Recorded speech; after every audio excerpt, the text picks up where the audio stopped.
boy. That's good. Okay, slide forward into the rest position.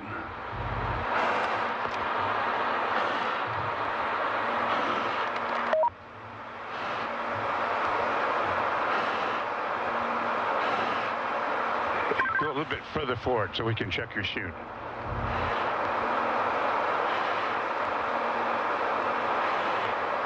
Your chute's okay, Felix. I say again, item 31, your chute integrity is checked. Your parachutes are not deployed.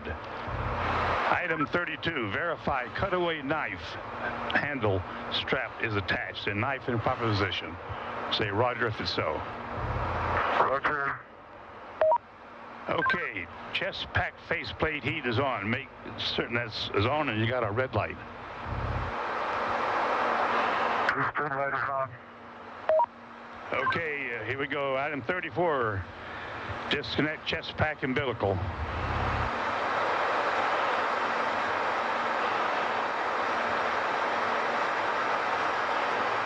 Okay, do you read me, Felix, on the communications?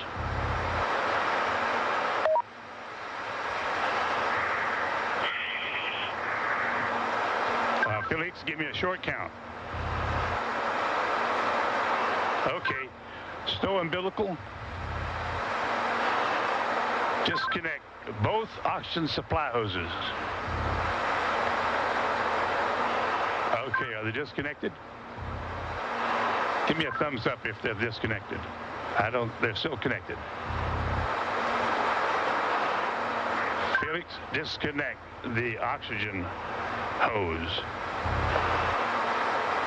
Atta boy. All right, stand up on the exterior step. Keep your head down. Release the helmet tie-down strap. Start the cameras. And our guardian angel will take care of you.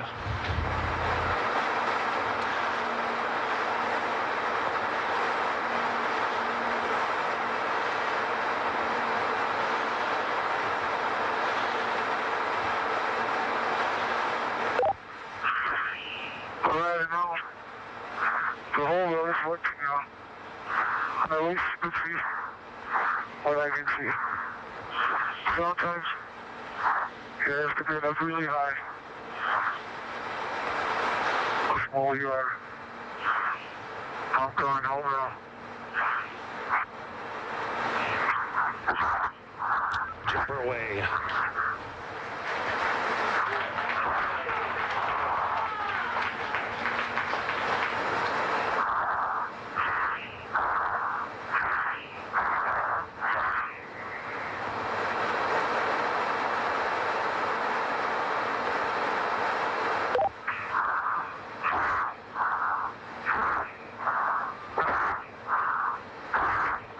Speed 546.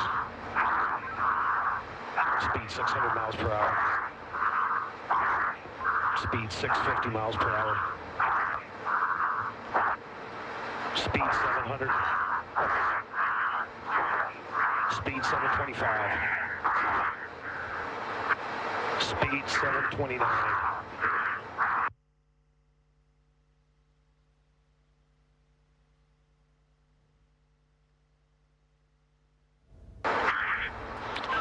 Feet fall, speed 729 and decelerating.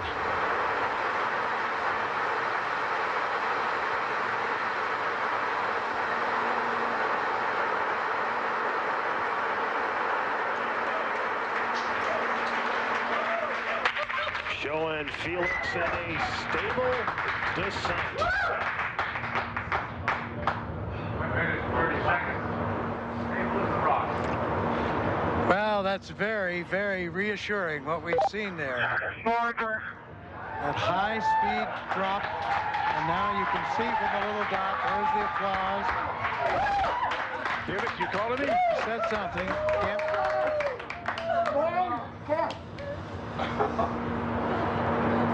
Family applauding, but you can see by Felix, can you hear me? the little dot that he's in controlled descent. Stable as a rock.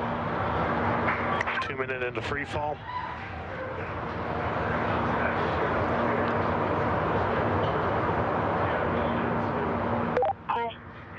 All right, So 2 minutes. Well, there we have it. The Australian skydiver, Felix Baumgartner, has leapt from his balloon 24 miles above New Mexico as he tries to break the high altitude record and shatter the sound barrier. The Austrian Felix Baumgartner. I don't know about you, Jonathan, but my legs were twitching. The adrenaline kicked in a little bit there. He went a lot faster than 700 miles an hour, didn't he? Very interesting also that just as the camera cut away to look at mission control, just before that, his body was tumbling quite a bit. It looks as though either he failed to get into this delta position, head down, arms back, which he's got now. Either he failed to get into that position as he went through the sound barrier, or maybe a little bit later he got some sort of disturbance and was knocked out of that position. But as we saw, he regrouped and he got into this perfect form to make the rest of the journey. And, you know, we're at 3:20 now in terms of free fall. He's got another minute just falling to Earth. Because it is another minute, exactly a minute, we're being told, until the parachute opens. Yeah. Because then it'll be, what, 4.5 minutes of free fall? Yeah.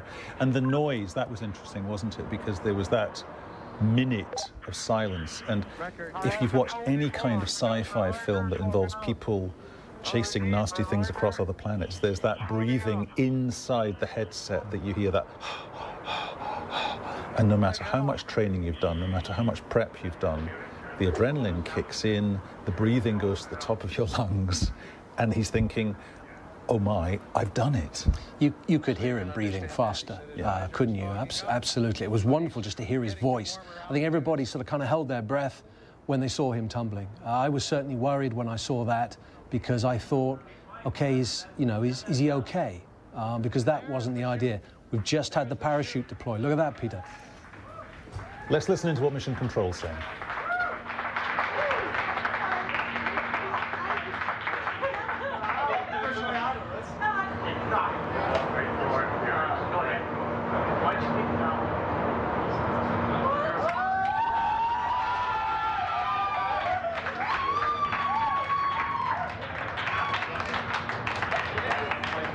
So under parachute now.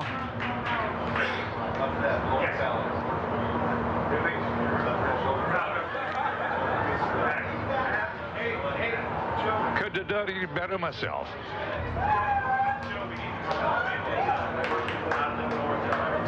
There's the wind is out of the north at 5 to 10. Out of the north at 5 to 10. And you can contact Mike Todd safely on this frequency. Give Mike Todd a call. Floating safely down to Earth.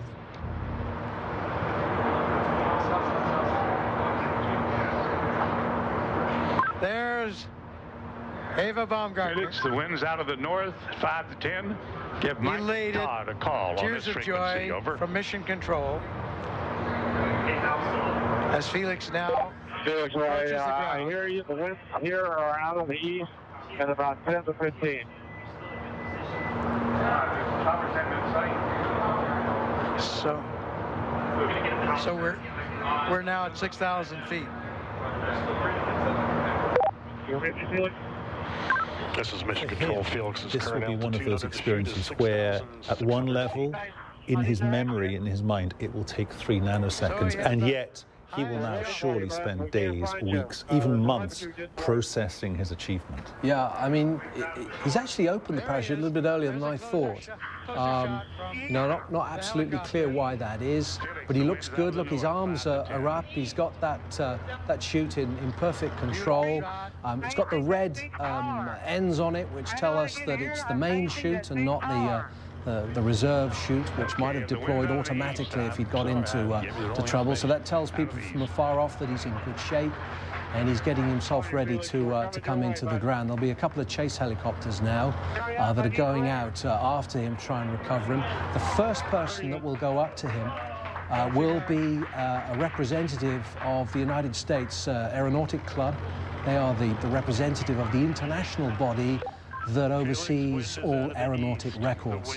And he has a chest pack on his front there, which has 4 GPS receivers that will have recorded all of the data that will underpin any claim that he makes to the International Aeronautic Federation. It's been recorded on a little micro card. That representative will take that card, take it back to Mission Control, run it through the computer, work out the actual numbers. But I think we know, Peter, certainly that he's broken the altitude record.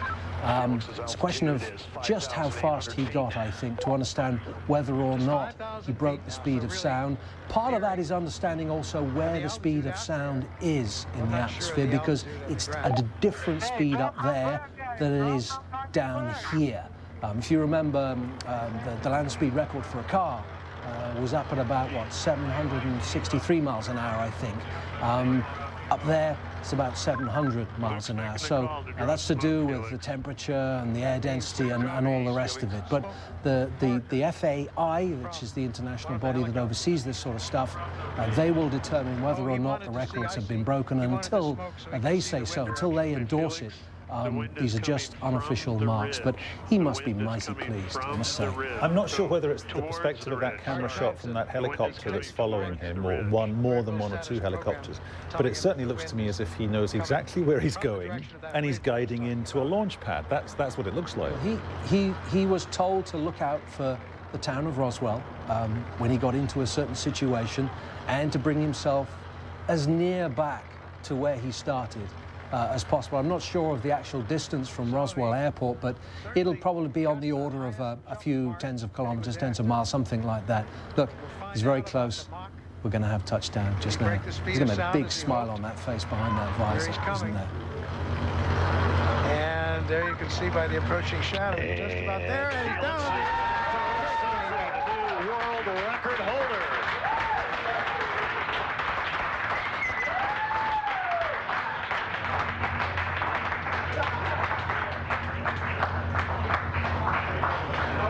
Down on his knees. What a shot.